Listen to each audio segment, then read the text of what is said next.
Say that again about the copper.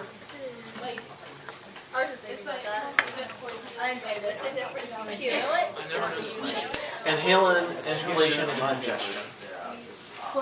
And to a lesser extent, it will absorb into the skin.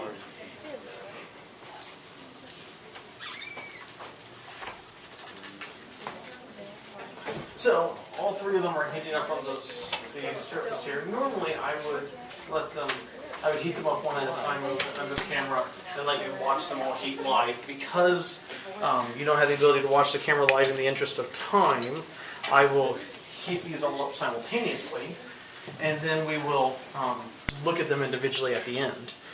So I'm already seeing some changes in the two copper ones, which have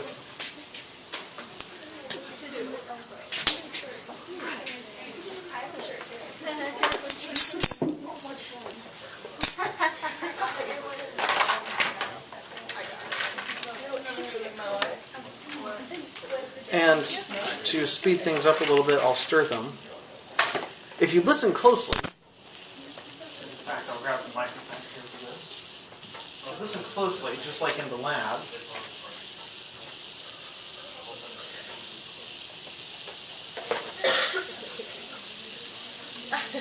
You should be able to hear them sizzling. And probably now, hear it on your end.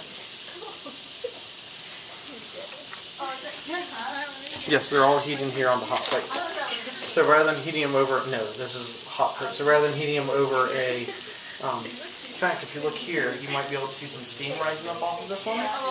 This one has liquid bubbling on the surface. I wish you could see it live. That's the cobalt chloride, has liquid bubbling on the surface. Yes, it's the purpley one. But that one, it should make sense that it's the one bubbling because it had,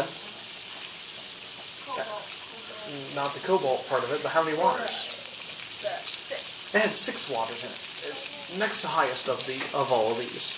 And so that one has so much water in it, and so then of course it, you see liquid in there.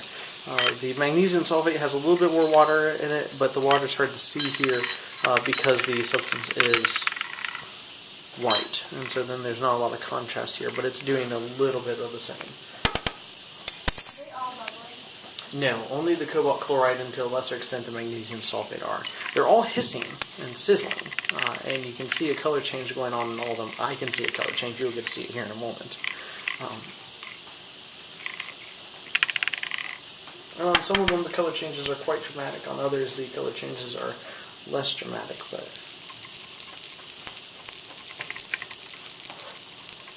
most of them, as they dehydrate, tend to clump up, and that has to do with the water that's escaping, kind of temporarily bonding them together, I believe, and then also just the fact that they're next to one another causes them to end up clumping together.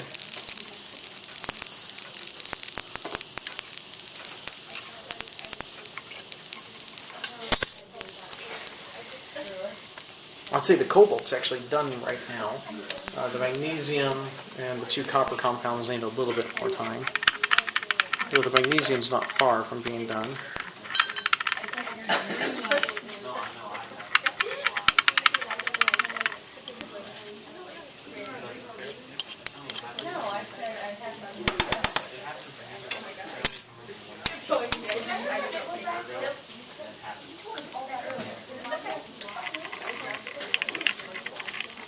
The copper sulfate tier is probably the slowest of all these, because the copper sulfate, you may have noticed at the beginning, was more crystalline. Just like what you used in the lab, it had large crystals, whereas all the others are almost powders. They're at least very tiny crystals. The copper sulfate was fairly large crystals, so the crystals take a long while to dehydrate because of the lack of surface area.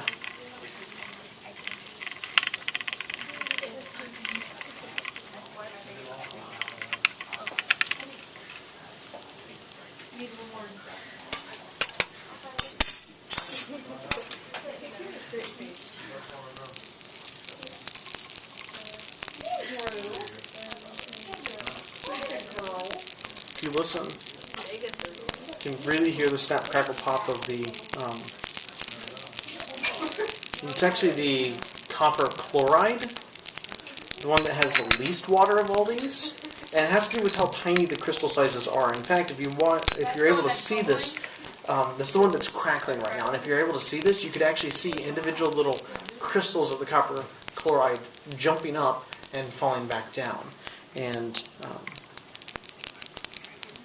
they're so tiny that as they lose the water, the water actually kind of carries them, as the water boils away, it kind of carries them with it. But I'd say the color change is complete on all of these except for the copper sulfate right now.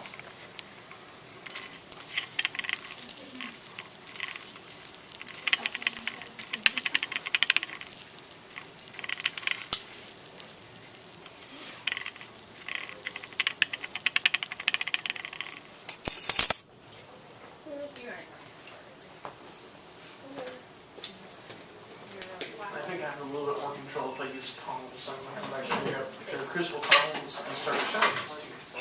So the first one I'll do is the first one that I poured out, the magnesium sulfate. Started out a clear white crystal, and afterwards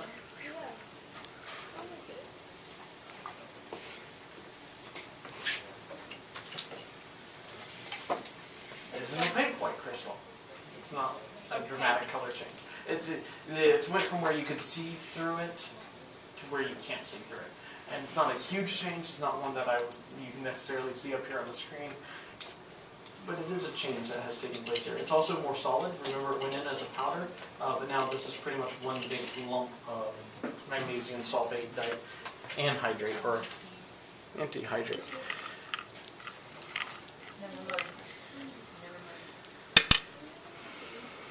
The copper sulfate still needs a little bit longer, so I'm going to move that towards the center here, and we'll jump forward to the copper chloride. No, copper chloride was last on the list, wasn't it? We'll do the cobalt chloride. Copper sulfate's still not quite done, so we'll jump to the cobalt chloride. That's dramatic. Now you'll notice there is a little purple spot in it still. And, well, it's not very noticeable, it's this spot right here. But there's this faint purple spot there and amongst the blue. But that is its color change, so fairly dramatic color change by comparison. Here's the copper chloride. So remember, this one started out with a nice bright green color. Brown. It is brown as can be. What is that with the copper chloride? That's the copper chloride. And the copper sulfate still has some... Are they all like solid? Yeah, well, this one's pretty powdery still. See, this one's pretty powdery still. I didn't clump together too much. But this one is solid, yeah. This one's solid. What was that blue one? The blue one, that's the cobalt chloride, the one that started out kind of purple colored. The one that I passed around. Okay. And then here is the second one on your list, the copper sulfate. This is the one you saw in the lab, so this one won't be all that surprising. It should be white. It started out blue, it's kind of a bluey white color now. I didn't quite let it run to completion there. Yeah.